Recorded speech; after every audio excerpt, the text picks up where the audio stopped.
Hello बच्चों, मैं हूँ विवेक राज, आप सबका मेंटर और दोस्त। तो आज हम पढ़ेंगे क्लास 10th साइंस के chapter number 1 chemical reaction and equations. तो इस चैप्टर में हम कवर करेंगे एनसीईआरटी बुक को। तो सबसे पहले हमें देखना है कि हमारा टॉपिक क्या है। इस चैप्टर में कौन कौन से टॉपिक हैं जिन्हें हमें स्टडी करना है। तो हमारा सबसे पहला टॉपिक है फिजिकल एंड केमिकल चेंजेस। तो हम यहाँ पर बात करेंगे फिजिकल चेंजेस क्या होते हैं और केमिकल चेंजेस क्या होते हैं। हम एग्जाम्पल के साथ जानेंगे फिजिकल चेंज और केमिकल चेंज के बारे में। तो हमारा सेकंड टॉपिक है केमिकल इक्वेशन। तो हम जानेंगे केमिकल इक्वेशंस क्या है, केमिकल इक्वेशन को किस तरह से लिख सकते हैं और केमिकल इक्वेशन को बैलेंस कैसे कर सकते हैं। तो हम पढ़ेंगे सेकंड टॉपिक पे। हमारा थर्ड टॉपिक है टाइप्स ऑफ रिएक्शन। तो हम लोग केमिस्ट्री में बात करेंगे रिएक्शन के टाइप्स के। तो इस चैप्टर में 5 तरह के टाइप्स हैं, उन 5 टाइप्स के बारे में हम बात करेंगे। फिर हमारा अगला टॉपिक है कोरोजन। कोरोजन क्या होता है, रस्टिंग ऑफ आयरन क्या होता है, इसके बारे में हम जानेंगे। और लास्ट हमारा जो 5वां टॉपिक है वो रेंसिडिटी, जो छोटा सा टॉपिक है। इसमें हम लोग स्पॉयलेज ऑफ फूड के बारे में जानेंगे। तो आइए अब हम स्टार्ट करते हैं हमारा पहला topic physical change. The changes which can be reversed is called physical change. यानी ऐसे चेंज जिसको हम रिवर्स कर सकते हैं, ऐसे चेंजेस को हम लोग फिजिकल चेंज कहते हैं। फिजिकल चेंज दोनों डायरेक्शन में होते हैं। तो हम एग्जाम्पल लेते हैं। तो फिजिकल चेंज में होता है क्या बच्चों, बस सिर्फ स्टेट चेंज होता है, अंदर का केमिकल कॉम्पोजिशन चेंज नहीं होता है। एग्जाम्पल है हमारा मेल्टिंग ऑफ आइस। तो जैसे आइस मेल्ट होकर के वाटर बनता है और वाटर वापस फ्रीज होकर क्या बनता है, आइस बन जाता है। तो मेल्टिंग ऑफ आइस जो है वो हमारा एक फिजिकल चेंज है और बेस्ट एग्जाम्पल है फिजिकल चेंज का। अगर सेकंड पिक में देखें तो बॉइलिंग ऑफ वाटर क्या है, फिजिकल चेंज है, क्योंकि जो वाटर है वो क्या हो रहा है, वो बॉयल होकर के वेपर बन रहा है, गैसेज स्टेट में कन्वर्ट हो रहा है। तो ये फिजिकल चेंज है, बस स्टेट चेंज हो रहा है। ब्रेकिंग ऑफ ग्लास भी एक फिजिकल चेंज है। चॉपिंग ऑफ वुड्स ये भी फिजिकल चेंज है। अगर आप लकड़ी के काटते हैं तो लकड़ी को जब काटते हैं तो क्या होता है, उसका फिजिकल चेंज होता है, उसका स्टेट चेंज होता है। फोल्डिंग पेपर, कागज को जब हम मोड़ते हैं, कुछ शेप्स बनाते हैं, तो एक फिजिकल चेंज है। ब्रेकिंग ऑफ एग्स, अगर अंडा को अगर हम तोड़ देते हैं तो अंडा का शेप बदल जाता है, स्टेट बदल जाता है, तो ये भी एक फिजिकल चेंज है। अब हम जानेंगे केमिकल चेंज होता क्या। The change which can not be reversed is called chemical change.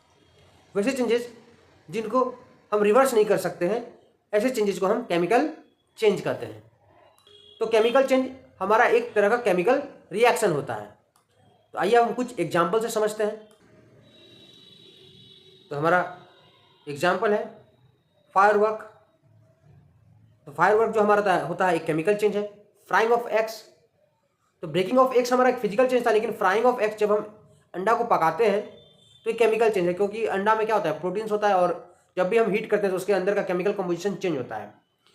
तो फ्राइंग ऑफ एग्स हमारा क्या है, केमिकल चेंज है। फोटोसिंथेसिस, जब प्लांट में फोटोसिंथेसिस होता है तो वहाँ पर क्या होता है, केमिकल रिएक्शन होता है। तो इस केमिकल रिएक्शन में होता क्या है, कार्बन डाइऑक्साइड, वाटर, सनलाइट के प्रेजेंस में ग्लूकोज और ऑक्सीजन का फॉर्मेशन होता है। बर्निंग ऑफ वुड भी हमारा एक केमिकल रिएक्शन ही है। कंबशन ऑफ गैस भी एक केमिकल रिएक्शन है। और हमारे बॉडी में जो फूड का डाइजेशन होता है वो भी एक केमिकल रिएक्शन ही है। रस्टिंग ऑफ आयरन भी एक केमिकल रिएक्शन ही है। तो केमिकल चेंज में केमिकल कंपोजिशन चेंज हो जाता है। अब हम बात करेंगे इस चैप्टर के सबसे मेन टॉपिक केमिकल रिएक्शन पे। तो केमिकल रिएक्शन है क्या? Chemical reaction is a process in which 2 or more substance combine together to form new substance with different properties। तो केमिकल रिएक्शन एक प्रोसेस है जिसमें 2 या 2 से अधिक सब्सटेंस आपस में कंबाइन करते हैं और एक न्यू सब्सटेंस का फॉर्मेशन होता है। और जो न्यू सब्सटेंस फॉर्म होता है उसका प्रॉपर्टी क्या होता है, पहले वाले सब्सटेंस से डिफरेंट होता है। तो ऐसे चेंज को, ऐसे प्रोसेस को हम लोग कहते हैं केमिकल रिएक्शन। तो जितने भी केमिकल चेंज हैं वो सब के सब क्या है, केमिकल रिएक्शंस होते हैं। तो केमिकल रिएक्शन में होता क्या है, तो केमिकल रिएक्शन में एलिमेंट के एटम पार्टिसिपेट करते हैं और एलिमेंट के एटम पार्टिसिपेट करके एक नया कंपाउंड बनाते हैं और उस कंपाउंड का जो प्रॉपर्टी होता है वो पहले वाले एलिमेंट के एटम से डिफरेंट होता है। तो अगर हम बात करें कि जब केमिकल रिएक्शन होता है तो उस केमिकल रिएक्शन में जो एलिमेंट के एटम होते हैं वो चेंज नहीं होते, यानी atoms of element do not change into another element. तो एलिमेंट के एटम जो है जब आपस में कंबाइन होते हैं तो वो चेंज नहीं होते हैं। जैसे हम नीचे देखें, हाइड्रोजन और ऑक्सीजन मिलकर के क्या बना रहा है, वाटर। तो वाटर जब बन रहा है तो वाटर में भी कौन सा एलिमेंट प्रेजेंट है, हाइड्रोजन प्रेजेंट है और ऑक्सीजन प्रेजेंट है। तो केमिकल रिएक्शन में एलिमेंट के एटम चेंज नहीं होते हैं, एलिमेंट के एटम वही के वही रह जाते हैं। Only rearrangement of atom take place in a chemical reaction, यानी जब केमिकल रिएक्शन होता है एटम चेंज नहीं होते हैं, बस एटम का क्या होता है, रीअरेंजमेंट होता है। एटम का क्या होता है, रीअरेंजमेंट होता है। तो पहले क्या था, हाइड्रोजन ऑक्सीजन दोनों अलग अलग था। जब केमिकल रिएक्शन हुआ तो दोनों आपस में जुड़ गए और क्या बन गया, वाटर मॉलिक्यूल बन गया। तो केमिकल रिएक्शन में एटम का सिर्फ क्या होता है, रीअरेंजमेंट होता है। तो जब केमिकल रिएक्शन होता है तो बहुत सारे चेंजेस देखने को मिलते हैं। तो कौन कौन से चेंजेस होते हैं हम बात करते हैं। तो सबसे पहला चेंज देखने को मिलता है चेंज इन स्टेट। जब कोई भी केमिकल रिएक्शन होता है तो सब्सटेंस का स्टेट चेंज हो सकता है, सॉलिड से लिक्विड हो सकता है, लिक्विड से गैस हो सकता है, या लिक्विड से सॉलिड हो सकता है। अगर केमिकल रिएक्शन होता है तो कलर में चेंज आ सकता है, यानी चेंज इन कलर। अगर केमिकल रिएक्शन होता है तो टेम्परेचर क्या हो सकता है, चेंज हो सकता है। और अगर जब केमिकल रिएक्शन होता है तो गैस का इवोल्यूशन भी हो सकता है। अब हम समझते हैं केमिकल रिएक्शन के दो इंपॉर्टेंट टर्म्स हो, रिएक्टेंट और प्रोडक्ट। तो रिएक्टेंट क्या होता है, the substance which take part in a chemical reaction are called reactant, यानी ऐसे सब्सटेंस जो केमिकल रिएक्शन में पार्टिसिपेट करते हैं उन्हें हम रिएक्टेंट कहते हैं। Product, the new substance form as a result of chemical reaction are called product, यानी जब केमिकल रिएक्शन होता है और केमिकल रिएक्शन में रिएक्टेंट पार्टिसिपेट करते हैं, उनके रिएक्शन के बाद क्या होता है, एक न्यू सब्सटेंस का फॉर्मेशन होता है। उस न्यू सब्सटेंस को हम लोग क्या कहते हैं, प्रोडक्ट कहते हैं। जैसे हम यहाँ एग्जाम्पल पे देख सकते हैं कि मैग्नीशियम और ऑक्सीजन के बीच रिएक्शन हो रहा है और क्या बन रहा है, मैग्नीशियम ऑक्साइड बन रहा है। यानी यहाँ पर एक केमिकल रिएक्शन हो रहा है जिसमें मैग्नीशियम और ऑक्सीजन आपस में रिएक्ट करके क्या बना रहे हैं, मैग्नीशियम ऑक्साइड बना रहे हैं। तो मैग्नीशियम और ऑक्सीजन जो है वो रिएक्शन में पार्टिसिपेट कर रहे हैं, तो हम इन्हें क्या कहेंगे, हम इन्हें रिएक्टेंट कहेंगे। और जो फॉर्मेशन हो रहा है वो मैग्नीशियम ऑक्साइड का हो रहा है, हम इसे क्या कहेंगे, हम इसे प्रोडक्ट कहेंगे। तो रिएक्टेंट को हम लोग लेफ्ट हैंड साइड की तरफ लिखते हैं और प्रोडक्ट को हम लोग कहाँ लिखते हैं, राइट हैंड साइड की तरफ लिखते हैं। अगर हम इस रिएक्शन में देखें तो हमारा हाइड्रोजन और ऑक्सीजन कंबाइन करके क्या बना रहा है, वाटर बन रहा है। तो इस रिएक्शन में कौन कौन से सब्सटेंस पार्टिसिपेट कर रहे हैं, इस रिएक्शन में हाइड्रोजन और ऑक्सीजन पार्टिसिपेट कर रहे हैं। इस रिएक्शन में हाइड्रोजन और ऑक्सीजन आपस में मिल करके क्या बना रहा है, H2O बना रहा है। तो हाइड्रोजन और ऑक्सीजन मेरा क्या हुआ, ये हमारा हुआ रिएक्टेंट और वाटर क्या हुआ, प्रोडक्ट। तो रिएक्टेंट हमेशा लेफ्ट हैंड साइड लिखते हैं और प्रोडक्ट हमेशा राइट हैंड साइड में लिखते हैं। अब हम पढ़ेंगे इस चैप्टर के most important topic chemical equation को। तो केमिकल इक्वेशन है क्या, तो आइए कुछ चीज़ को हम जानेंगे केमिकल इक्वेशन के बारे में। तो पहला चीज़ है कि what is a chemical equation, आखिर केमिकल इक्वेशन होता क्या है।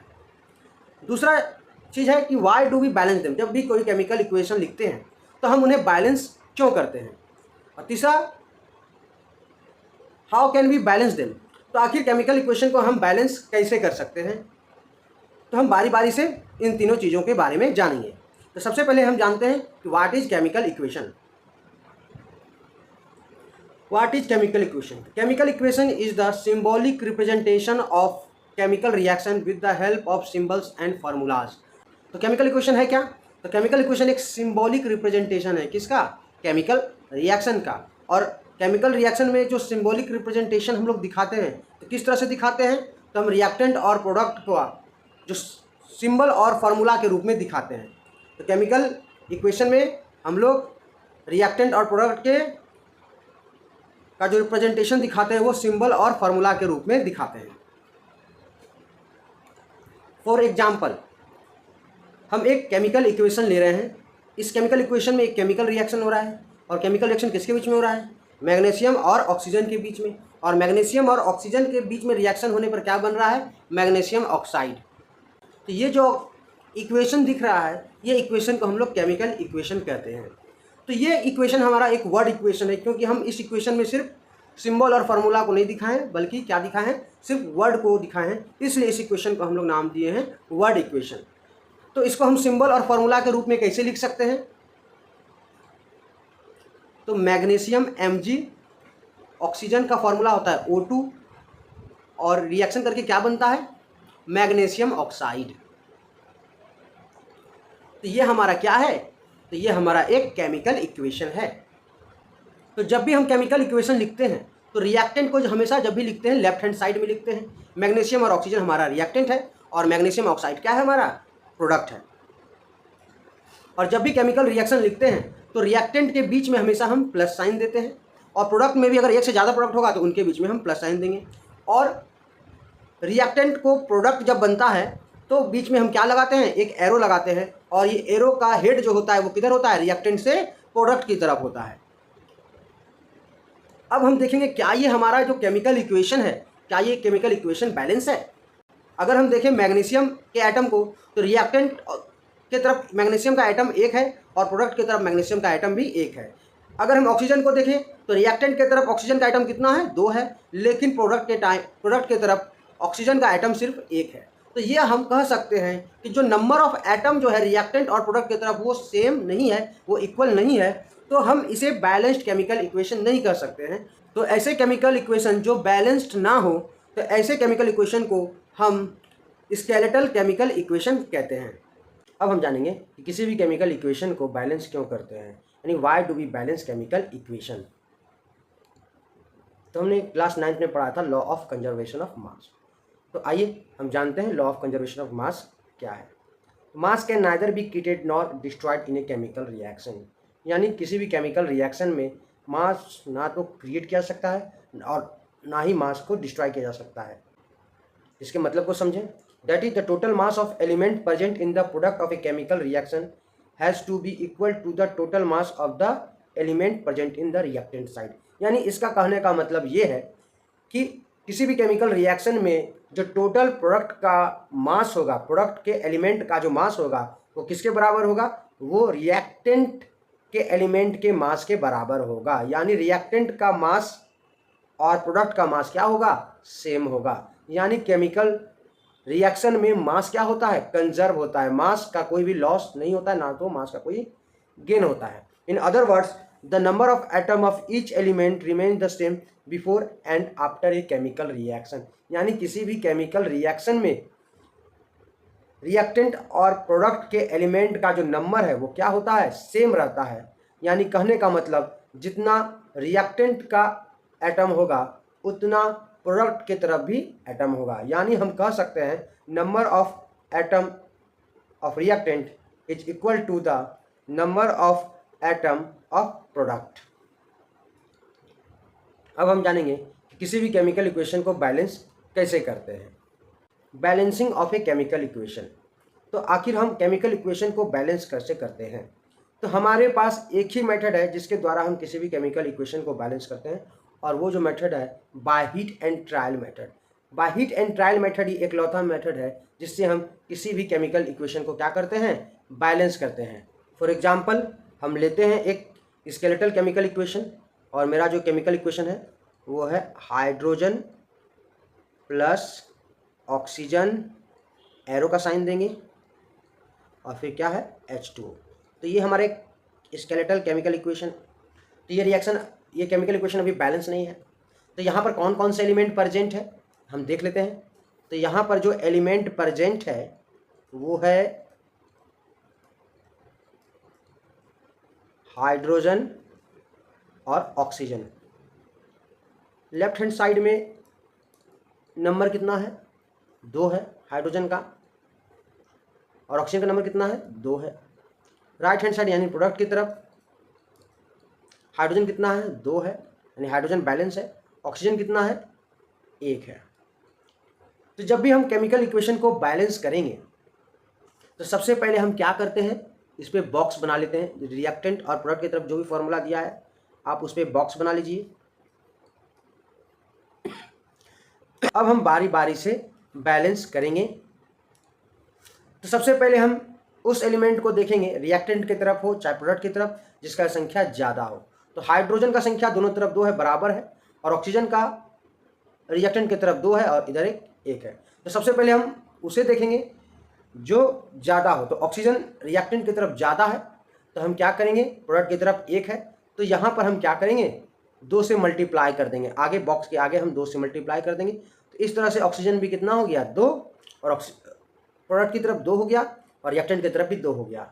हाइड्रोजन का संख्या अगर देखें तो 2 से मल्टीप्लाई करने पर प्रोडक्ट की तरफ हाइड्रोजन का संख्या कितना हो गया, 4 हो गया, और रिएक्टेंट की तरफ 2 ही है। तो हम क्या करेंगे, रिएक्टेंट की तरफ अगर 2 से मल्टीप्लाई कर देते हैं तो हमारा केमिकल इक्वेशन बैलेंस हो जाएगा। अब हम इस केमिकल इक्वेशन को किस तरह से लिख सकते हैं, हाइड्रोजन कितना है, 2, 2H2, ऑक्सीजन 1 है, O2, एरो का साइन देंगे, जब रिएक्टेंट लिखेंगे तो प्रोडक्ट लिखने से पहले एरो का साइन देंगे, और कितना H2O है, 2H2 है। अब हम एक बार फिर से चेक कर लेते हैं क्या सारे एलिमेंट रिएक्टेंट और प्रोडक्ट की तरफ सेम है। हाइड्रोजन 2 दूनी 4 और हाइड्रोजन भी प्रोडक्ट की तरफ 2 दूनी 4, 4 हाइड्रोजन है। ऑक्सीजन कितना है, 2, और इधर भी ऑक्सीजन कितना हो गया, 2। इस तरह से हम केमिकल इक्वेशन को हीट एंड ट्रायल मेथड के द्वारा बैलेंस करते हैं। चलिए हम एक और एग्जांपल से समझते हैं। तो हमारा जो अगला एग्जांपल होगा वो है CH4 मीथेन, और मीथेन का हम क्या करवाएंगे, कंबशन करवाएंगे ऑक्सीजन के प्रेजेंस में। तो मीथेन एक हाइड्रोकार्बन है, कंबशन होगा तो क्या देगा, CO2 प्लस H2O। तो यहाँ कौन कौन से एलिमेंट प्रेजेंट है, कार्बन, हाइड्रोजन, ऑक्सीजन। तो लेफ्ट हैंड साइड यानी रिएक्टेंट की तरफ अगर देखा जाए तो कार्बन का संख्या कितना है, 1, हाइड्रोजन का संख्या 4, ऑक्सीजन का संख्या कितना है, 2। अब राइट हैंड साइड अगर देखें यानी प्रोडक्ट की तरफ अगर देखें तो कार्बन का संख्या कितना है, 1, हाइड्रोजन का संख्या कितना है, 2, और ऑक्सीजन का संख्या कितना है, 2 और 1, 3।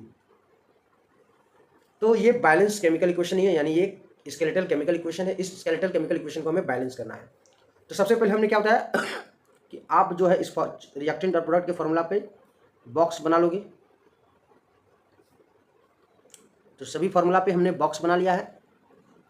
अब हम क्या करेंगे, नंबर ऑफ आइटम को बराबर करेंगे रिएक्टेंट और प्रोडक्ट की तरफ। तो सबसे पहले हम उस आइटम को चूज करेंगे जिसका संख्या ज़्यादा हो, चाहे वो रिएक्टेंट का हो चाहे प्रोडक्ट का हो। तो अगर देखा जाए तो कार्बन का संख्या यहाँ पर, सॉरी हाइड्रोजन का संख्या यहाँ सबसे ज़्यादा है, वो भी किस पे, रिएक्टेंट पे, यानी मीथेन CH4 पे हाइड्रोजन संख्या 4 है और प्रोडक्ट की तरफ 2 है। तो हम अगर आगे 2 से मल्टीप्लाई कर देंगे, तो अगर आगे हम 2 से मल्टीप्लाई कर देंगे प्रोडक्ट की तरफ तो हाइड्रोजन भी 4 हो जाएगा प्रोडक्ट की तरफ, और रिएक्टेंट की तरफ भी 4 है।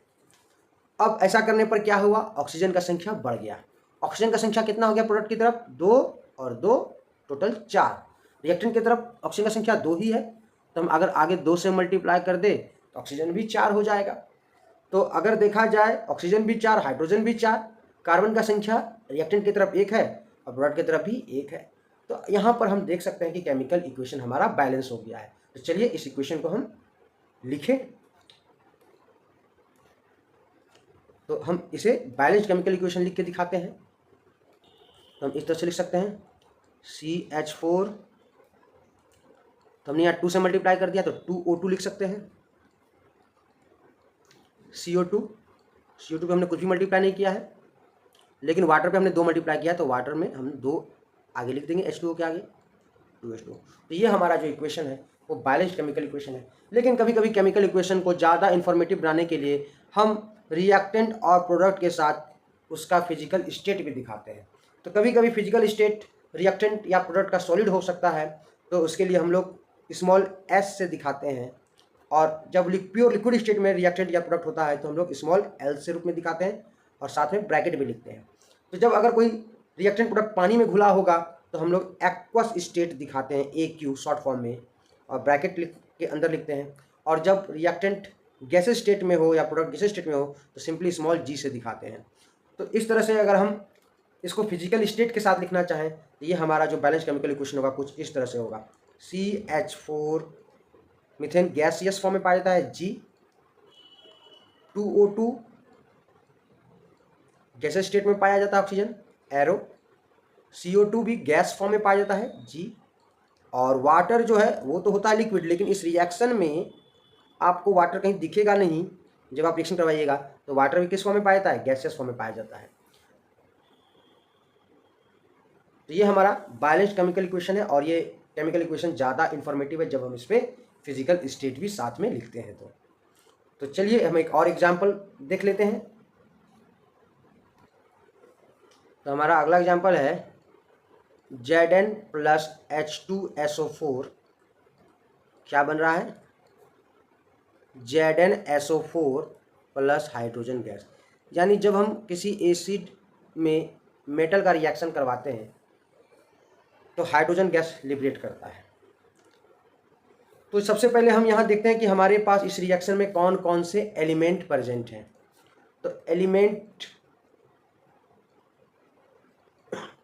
जो है वो कौन कौन सा एलिमेंट है, जिंक, दूसरा एलिमेंट हाइड्रोजन है, तीसरा एलिमेंट कौन है, सल्फर है, और चौथा एलिमेंट कौन है, ऑक्सीजन है। तो अगर हम रिएक्टेंट की तरफ देखें यानी लेफ्ट हैंड साइड की तरफ देखें तो जिंक का आइटम कितना है, 1 है, हाइड्रोजन का आइटम कितना है, 2 है, सल्फर का आइटम 1 है, ऑक्सीजन का आइटम कितना है, 4 है।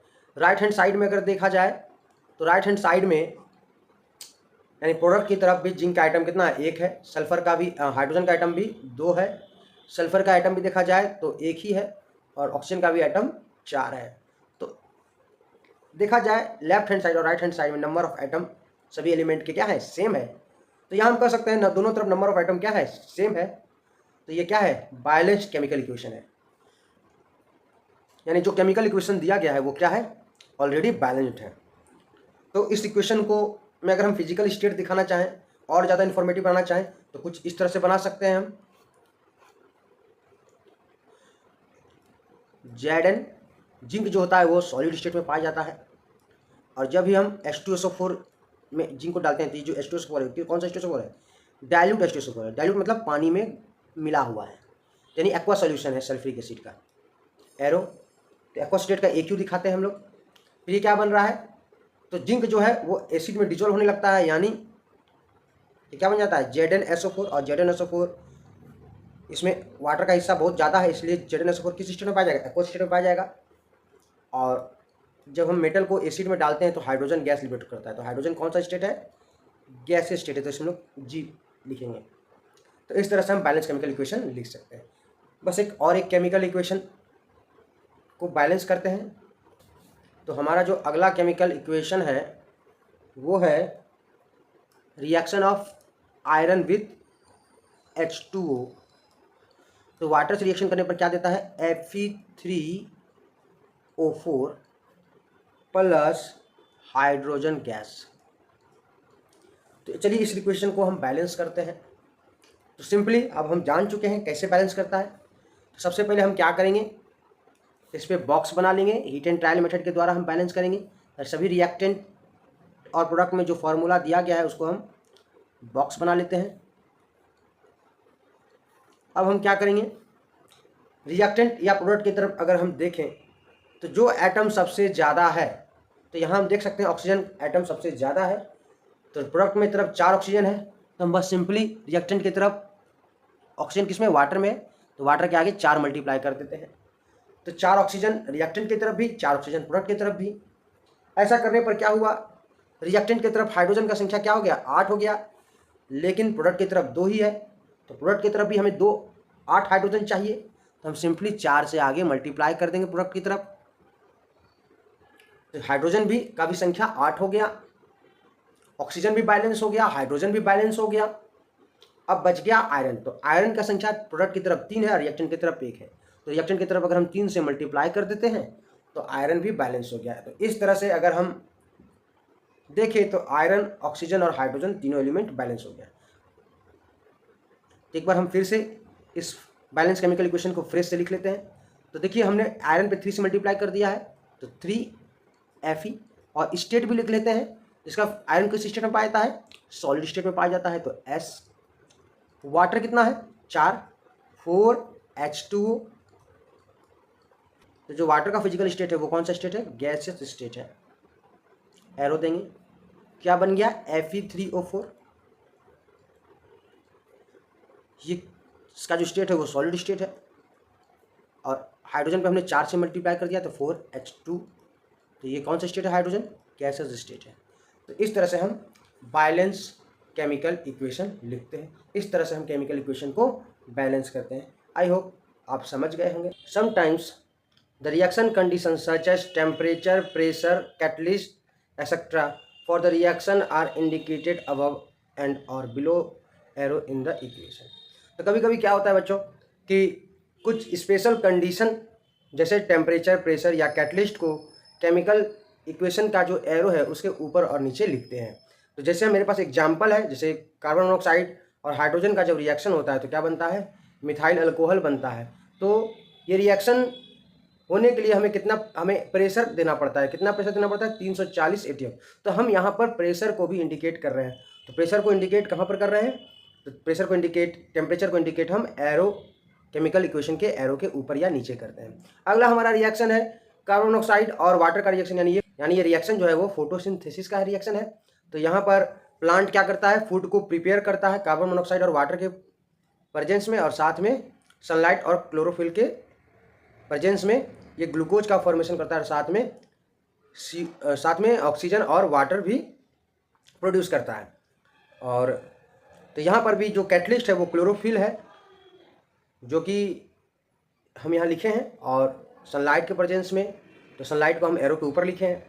तो कभी कभी स्पेशल कंडीशन जैसे टेम्परेचर, प्रेशर, कैटलिस्ट को हम लोग एरो के ऊपर या तो नीचे लिखते हैं। अब आइए, अब हम कुछ क्वेश्चन आंसर कर लेते हैं एनसीईआरटी बुक का। तो हमारा पहला क्वेश्चन है, why should A magnesium ribbon be cleaned before burning in air. तो हम लोग जब मैग्नीशियम रिबन को बर्न करते हैं तो उससे पहले हम अच्छे तरीक़ा से साफ क्यों करते हैं। तो हमारा आंसर है, when magnesium ribbon is expose to air it forms a layer of magnesium oxide on its surface. This layer of magnesium oxide being stable compound and prevent further reaction of magnesium with oxygen. तो यहाँ पर क्या कहा जा रहा है कि जब मैग्नीशियम ऑक्सीजन को हवा में रख दिया जाता है तो अपने आप वो मैग्नीशियम जो है ऑक्सीजन से रिएक्शन करता है एयर का, और अपने सरफेस पे एक मैग्नीशियम ऑक्साइड का परत बना लेता है। और मैग्नीशियम ऑक्साइड जो कि एक क्या है, स्टेबल कंपाउंड है, और ये स्टेबल कंपाउंड जो मैग्नीशियम ऑक्साइड है ये फर्दर मैग्नीशियम को ऑक्सीजन के साथ रिएक्शन करने से क्या करता है, प्रिवेंट करता है, यानी बचा लेता है। Hence it should be cleaned before burning in air to remove this layer। यानी जब हम इसे बर्न करेंगे इससे पहले हमें इसे अच्छे तरीके से सफाई करना जरूरी है, so that the metal can be exposed to air properly। यानी इसे सफाई इसलिए करते हैं कि जो सफाई करने से क्या होता है, मैग्नीशियम ऑक्साइड का लेयर जो है वहाँ से हट जाता है, और मैग्नीशियम ऑक्साइड का जो लेयर हट जाने से क्या होता है, फिर जब हम इसे बर्न करेंगे तो वो आसानी से क्या होगा, ऑक्सीजन के साथ रिएक्ट करके आसानी से ये जलेगा। आइए चलते हैं नेक्स्ट क्वेश्चन पे। Question number 2, right the balanced equation for the following chemical equation. तीनों केमिकल इक्वेशन को हमें बैलेंस करना है। तो सबसे पहला क्वेश्चन है हमारा हाइड्रोजन क्लोरीन, और क्या बन रहा है, हाइड्रोजन क्लोराइड। तो देखिए बच्चों, हम इस H2 हाइड्रोजन है, H2 किस फॉर्म में पाया जाता है, गैस फॉर्म में पाया जाता है। अगला रिएक्टेंट कौन है हमारा, क्लोरीन। क्लोरीन का नेचुरल स्टेट क्या होता है, Cl2। हमें नेचुरल स्टेट लिखना होता है, और वो भी गैसेस स्टेट में पाया जाता है। तो हाइड्रोजन क्लोरीन रिएक्ट करके क्या बन रहा है, हाइड्रोजन क्लोराइड, यानी HCl।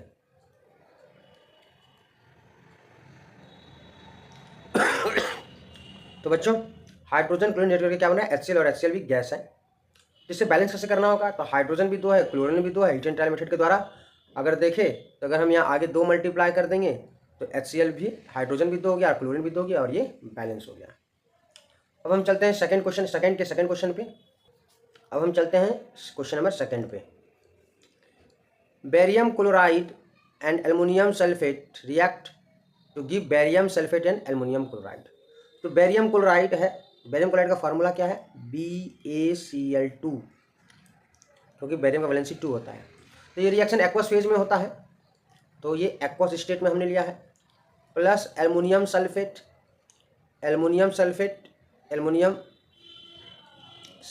SO4, एल्युमिनियम का वैलेंसी 3 है, तो इसलिए हम ब्रैकेट में 3 लिखेंगे। और ये रिएक्शन एक्वस फेज में हो रहा है, इसलिए एक्वस स्टेट हम मेंशन करना नहीं भूलेंगे। साथ में क्या बन रहा है, बेरियम सल्फेट बन रहा है, BaSO4। तो बेरियम सल्फेट क्या है, प्रेसिपिटेट है, ये सॉलिड फॉर्म में पाया जाता है, प्लस साथ में क्या बन रहा है, एल्युमिनियम क्लोराइड। तो ये प्रेसिपिटेट बन के क्या होगा, नीचे बैठ जाएगा, और जो अगला प्रोडक्ट है वो क्या है, एल्युमिनियम क्लोराइड। और एल्युमिनियम क्लोराइड क्या है, AlCl3 एक्वस, ये पानी में घुला रह जाएगा। हमारा तीसरा क्वेश्चन है, तो हमारा तीसरा क्वेश्चन है sodium react with water to give sodium hydroxide and hydrogen. तो सोडियम का स्टेट क्या है, सॉलिड स्टेट है। वाटर का स्टेट क्या है, लिक्विड स्टेट है। ये हमारा क्वेश्चन नंबर 3 है। रिएक्शन करके क्या बनता है, सोडियम हाइड्रोक्साइड बनता है। तो जब हम सोडियम को वाटर में घोलते हैं तो वो सोडियम हाइड्रोक्साइड एक्वस बनता है, प्लस हाइड्रोजन गैस लिबरेट करता है। क्या ये हमारा केमिकल इक्वेशन बैलेंस है, हम चेक करें। तो सोडियम 1 है, सोडियम 1 है, हाइड्रोजन कितना है, 2 है रिएक्टेंट की तरफ 3 है, ऑक्सीजन 1 है और ऑक्सीजन 1 है। तो हाइड्रोजन का संख्या बराबर नहीं है। तो हम ऐसा कर सकते हैं, हाइड्रोजन रिएक्टेंट की तरफ 3 है और इधर 2 है, तो अगर हम सोडियम में आगे Na में 2 मल्टीप्लाई कर दें तो हाइड्रोजन 4 हो जाएगा, 2 NaOH के पास और 2 हाइड्रोजन H2 के पास। तो टोटल रिएक्ट प्रोडक्ट की तरफ जो हाइड्रोजन है वो 4 हो गया। तो अब अगर हम आगे H2O पे 2 मल्टीप्लाई कर दें तो हाइड्रोजन भी 4 हो गया। अगर वो ऑक्सीजन को बैलेंस करें तो ऑक्सीजन 2 है, इधर भी 2 है। और सोडियम अगर देखें बैलेंस करें तो सोडियम प्रोडक्ट की तरफ 2 है, रिएक्टेंट की तरफ 1 है, तो हम यहाँ 2 से मल्टीप्लाई कर देते हैं आगे। तो इस तरह से हमारा जो केमिकल इक्वेशन है वो बैलेंस हो गया। आइए चलते हैं हम नेक्स्ट क्वेश्चन नंबर 3 पे। Right the balanced chemical equation with state symbol for the following reactions. तो हमें फिर से ये वर्ड फॉर्म में दिया गया है, इस केमिकल इक्वेशन को लिखना है। तो ये रिएक्शन जो दिया है, solution of barium chloride and sodium sulphate in water react to give insoluble barium sulphate and the solution of sodium chloride. तो देखिए यहाँ पर हम फर्स्ट को आंसर करते हैं, ठीक है। तो solution of barium chloride and sodium sulphate in water. तो सबसे पहला बोला गया कि बेरियम क्लोराइड और सोडियम सल्फेट का जो सॉल्यूशन है किसमें है, वाटर में है। तो यानी हमें बेरियम क्लोराइड का जो सॉल्यूशन है वो क्या लेना है, BaCl2 फार्मूला आता है बेरियम क्लोराइड का, तो वो पानी में घुला हुआ एक्वस फॉर्म में है, सॉल्यूशन है। सेकंड क्या लिया गया है, सोडियम सल्फेट Na2SO4, और ये भी सॉल्यूशन ही है, एक्वस फॉर्म में है, और ये रिएक्ट कर रहा है टू गिव इनसॉल्यूबल, क्या बोल रहा है, इनसॉल्यूबल बेरियम सल्फेट, यानी ये पानी में नहीं घुला हुआ है। यानी बेरियम सल्फेट जो हमने पहला भी क्वेश्चन में देखा, पिछला क्वेश्चन में देखा कि बेरियम सल्फेट जो है वो इनसॉल्यूबल होता है, वो घुलता नहीं है, वो प्रेसिपिटेट होता है। जो इनसॉल्यूबल होता है वो क्या बन जाता है, प्रेसिपिटेट बन जाता है। To give insoluble barium sulphate, insoluble इसलिए हमने सॉलिड लिखा, वो नीचे जाके बैठ जाएगा। And the solution of sodium chloride NaCl। तो सोडियम क्लोराइड तो पानी में घुलता है, इसलिए यहाँ पर सॉल्यूशन लिखा है NaCl। तो NaCl के पानी में घुल सकता है, इसलिए हमने क्या लिखा, एक्वस। तो हमारा जो क्वेश्चन नंबर 3 का फर्स्ट आंसर ये हुआ। तो जो लैंग्वेज के फॉर्म में दिया गया था रिएक्शन, उस रिएक्शन को हमने बैलेंस करके हमें लिखना है। तो हमने तो पहले रिएक्शन को लिख दिया है, अब हम बैलेंस करेंगे। तो क्या ये रिएक्शन बैलेंस है, BaCl2 sodium sulphate, barium sulphate और NaCl। तो बेरियम देखें तो बेरियम 1 है, Cl2 देखें क्लोरीन 2 है, लेकिन यहाँ क्लोरीन 1 है। तो क्लोरीन को हम आगे यहाँ 2 से मल्टीप्लाई कर देते हैं, सोडियम के आगे 2 से मल्टीप्लाई करें तो क्या होगा, 2Cl हो गया, सोडियम 2, अब यहाँ सोडियम भी 2 हो गया, सल्फेट 1 है और सल्फेट भी SO4 भी 1 है। तो ये क्वेश्चन नंबर फर्स्ट कंप्लीट हुआ। अब हम चलते हैं सेकंड क्वेश्चन की ओर।